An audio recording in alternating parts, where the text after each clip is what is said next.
Hop, keyingi harfimiz sa harfi. Sa harfiga video ham tashlab beraman. Mahraji sal boshqacharoq. Hop, sa harfi ham lekin xuddi b yoki ta kabi yoziladi. Ikkita kata orasiga nuqtasi tushda bo'ladi xolos. Alohida shakl bo'ldi. So'z boshida shakli mana. Ammo shu yerni tepaga ko'tarib qo'ymanglar. Shunda yonboshda o'zi ketsin. Chunki harflab ketishlar kerak bo'ladi bu yoqda. Mana shularni tepaga ko'tarib qo'ymaymiz.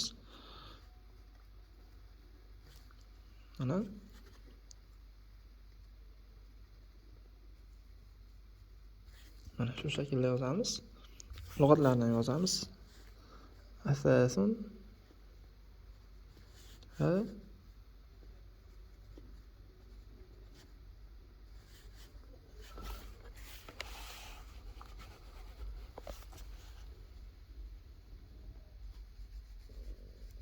asasun isbatun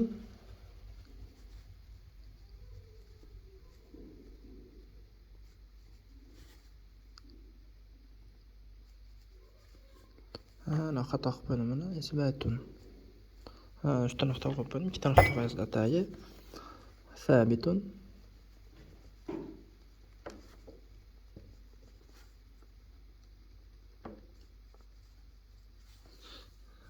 Asasat.